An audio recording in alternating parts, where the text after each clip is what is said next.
Hi and welcome. I'm so glad you found my channel. My name is Erin, and on my videos I show you how to create DIY bath and beauty products. So let's go ahead and get started with this week's video. Today I'm going to show you how to make this natural deodorant just like I have here. What I love about this formula is that it does not contain baking soda. It goes on really nicely and it does not leave a greasy residue. So in order to make this, the first ingredient that I'm going to be adding to my beaker is coconut oil. Coconut oil is great because it helps to combat the odor-causing bacteria. So now that I've added that coconut oil, I'm going to go ahead and add my second ingredient, which is mango butter. Mango butter is considered to be a harder butter, say, than shea butter, for example. But what it will do for the skin is it will help to really soothe the skin, moisturize it. It has a natural scent, but it also is great for killing that odor-causing bacteria. To give this deodorant that nice solid form, I'm adding some beeswax. Now, beeswax is great for reducing moisture loss, but it will also help to fight any unpleasant odor. So now that beeswax has been added, what I'm going to do next is I'm going to go ahead and cover this beaker and I'm going to place this on my stove. I want to make sure to gently heat all these ingredients until they're completely melted. While those ingredients are melting, in a separate beaker, I'm going to go ahead and weigh out some arrowroot powder. Now, arrowroot powder is great because it helps to absorb any excess moisture, but it will also help to absorb any greasiness coming from the butters and oils being used. Once that arrowroot powder has been added, I'm going to go ahead and add this next ingredient, which is really key in this deodorant formula, and that is zinc oxide. Now, zinc oxide is completely safe to be used on the skin. It's been used for many, many years, and it actually comes from the mineral known as zincite. It is odorless, and it will help to reduce any odor-causing bacteria. Now, this zinc oxide that I'm using is actually called nano zinc oxide, and that simply means that it is a very, very small particle of zinc oxide.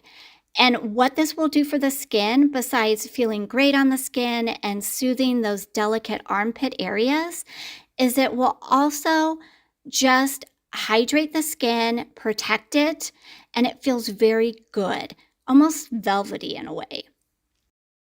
So what I found is that when you're working with zinc oxide, always wear a mask because these particles fly through the air and you definitely don't want to inhale them.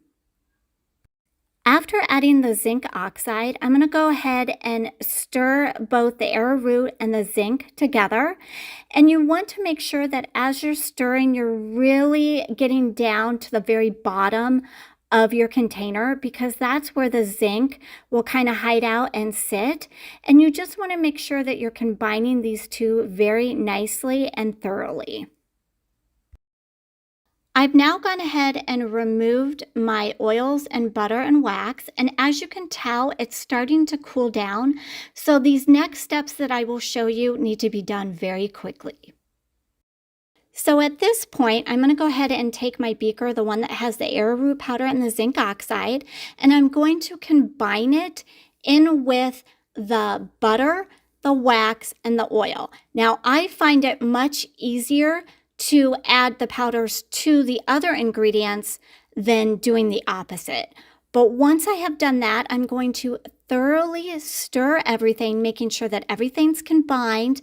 And again, you want to do this very quickly as it will continue to harden up as it cools. And then once you have thoroughly stirred this, you're going to go ahead and weigh out your next ingredient, which is going to be your fragrance, or in this case, the essential oil. Now, the essential oil that I am choosing to use is lemongrass. This has a very pleasant citrusy smell, and it will help to control any excess odor. After adding the lemongrass essential oil, I'm going to go ahead and stir everything again really quickly. And then once I have done that, I'm going to go ahead and pour this into my deodorant container. What you want to do is once you're done pouring everything into your container, you're going to want to allow this to sit and cool down completely before you go ahead and put your lid or your cap on your container. Now, this formula I created to make exactly 2 ounces of deodorant. Here is what the finished deodorant looks like after it's completely cooled. Next, I'm going to go ahead and show you what it looks like when I apply it to my arm. Now, once you apply it to your skin, it will leave a slight white residue, but that quickly fades. It doesn't last very long. And on the skin, it feels very nice and soft. It leaves behind a nice kind of velvety soft texture, which I really enjoy.